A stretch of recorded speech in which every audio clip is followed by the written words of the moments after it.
साथी के नाम मैं जानता नहीं।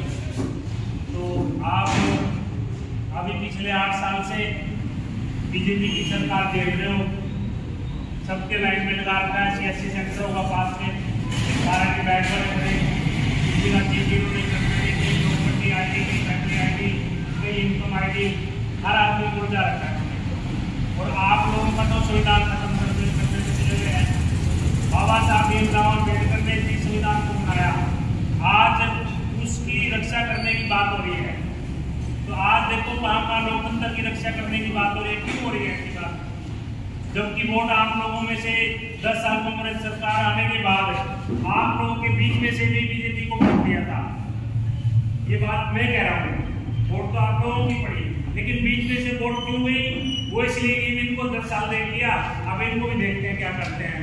लेकिन जब गरीब आदमी कांग्रेस से भटका, उसके बाद उसके अधिकारों पे हावी हुआ। अब यूपी की तरह यहाँ भी इन्होंने क्या किया, आप राशन कार्ड बनाने शुरू कर दिए थे, अब सबको दे देंगे। अब जो टीका तो उनको भी ठीक कर देंगे, राशन मिलेगा इलेक्शन तक, इलेक्शन के 3 महीने बाद बंद। अब तो यह जो कुछ मिले लो, जैसे इन्होंने तलाकी करी गरीब लोगों के साथ, आप लोग नहीं करो। अब इलेक्शन वोट के लिए, तुम्हारे वोट बेचने के लिए नाच देंगे, कुर्सी देंगे, तो ले इनसे जो मिलता लो, लेकिन भूल के भी बाबा साहब के संविधान की तरफ आंच नहीं आने देनी। बहुत कर लिया इन्होंने जाति हमारे साथ, अब आगे संभल के रहना है और बाबा साहब के संविधान की रक्षा करनी है, बाबा साहब की रक्षा करनी है, लोकतंत्र की रक्षा करनी है, गरीब आदमी की रक्षा करनी है। इन्होंने जो छोटे छोटे व्यापारी थे उनको भी मार दिया, गरीब आदमी को मार दिया, किसान को मार दिया, कोई किसी का इन्होंने कुछ छोड़ा नहीं। जहाँ भी आज हम पिछले 15 दिन से जहाँ भी हम जा रहे हैं, जब वो तक कुछ बोलता नहीं है, जब उनसे पूछते हैं तो पीड़ा है सबके अंदर कि हमने बड़ा ये सोच के नहीं बनाया था बीजेपी को कि हमारा नाश कर देंगे, यही सोचते हैं ग्राम बात करें, कहीं उन्होंने हमारा नाश कर दिया। तो ये मौका है, आप संभाल लो मोर्चा। अभी 1 साल ही इलेक्शन में, 1 सवा साल, और अभी बात जोड़ो यात्रा बहन जी की बात है, बहन जी के साथ हम क्यों खड़े हैं? हम इसलिए खड़े हैं कि आपकी नौकरियों में, चाहे किसी की सिफारिश में, चाहे किसी के बिजनेस में बहन जी ने कोई रिश्वत खोने का काम नहीं किया। कि हाथ खड़ा करके हम भी कह सकते हैं कि बहन जी ने ईमानदारी से काम किया।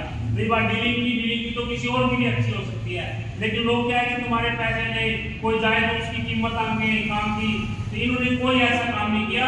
और वही इनके बड़प्पन, आज वही इनकी जीत है। ये आज इनको कोई हाथ खड़ा करके ये नहीं कह सकता कि इन्होंने कोई किसी प्रकार का कोई भ्रष्टाचार में, किसी और में, इनका खूब काम किए लोगों के, इन्होंने उनकी काम करने के बाद जो झूठ मोड़ते थे, उन्होंने धक्के खा के बीजेपी के इधर की आप अपने आप आएंगे, सब आएंगे।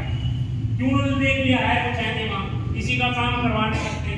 तो आज कोई साइड में उंगली खड़ी करके कोई बीजेपी का लीडर ये बता दे किसी की दुखिया आदमी है कोई करनाल में, उसका काम नहीं करवा दूंगा, हम भी उससे जाके मिलेंगे, तेरे पास जाकर कहाँ से आ गए? नहीं, कोई कह नहीं सकता शहर में। और मुख्यमंत्री आप लोगों ने बना के भेज दिया यहाँ पे, एक भी आदमी कोई गरीब आदमी के साथ नहीं खड़ा हो सकता कि इन गरीब को ये क्यों दुखी हो रहे हैं, इनके राशन कार्ड के लिए क्यों दुखी हो रहे हैं, आप फैमिली ID के लिए क्यों दुखी हो रहे हैं, आपके जो अपने जो जितनी भी ID और ये बोलते जितने काम है इनके, कोई हाथ खड़ा करके बता दे कि भाई इनके लिए मैं खड़ा हूँ और इनकी दिक्कत में जो ड्रामा है ही नहीं, किसी के बस में ही नहीं, काम ही नहीं करा सकते गरीब लोगों की। तो गरीब लोगों के वैसे फेवर नहीं है, ये तो अमीरों की पार्टी है, अमीरों से इनको मतलब है, गरीबों से तो इनको लड़ती है, गरीबों से तो इनको बदबू आती है। तो इसलिए अब मौका है, अब संभलो। मैं भी आप लोगों के बीच में से ही हूँ, कुछ साथी मुझे जानते हैं, कुछ नए भी हैं, तो हमने खड़ा होकर इस लड़ाई को लड़ना है। और राहुल गांधी जी की जो मस्ते चौक पे बहन जी अभी बताएंगे, वहाँ पर राहुल गांधी जी के लिए सबने आना है, प्रियंका गांधी जी के लिए, राहुल गांधी जी के लिए, इंदिरा गांधी जी के लिए, नेहरू जी के लिए, वही इंदिरा गांधी जो हाथ उठा के गरीब की बात करती है, वही राहुल गांधी आज आप लोगों के लिए उसको टीम में नाम क्यों नहीं आता? बताया ना उसने, मैंने गरीबों की आवाज उठाई थी भट्टा प्रोत्सव में, और उसके बाद क्या 2 जगह मैंने गरीबों की आवाज उठाई, टीवी वालों ने मेरा नाम भी गायब कर दिया। अब कई हजार करोड़ रुपए राहुल गांधी को बदनाम करने के लिए इधर उधर मीडिया ये वो सब खरीदे गए, और उन्होंने इसके खिलाफ मुहिम चलाई। राहुल गांधी ने 1 महीने में सबको धो दिया, और सारी सच्चाई सामने आ गई।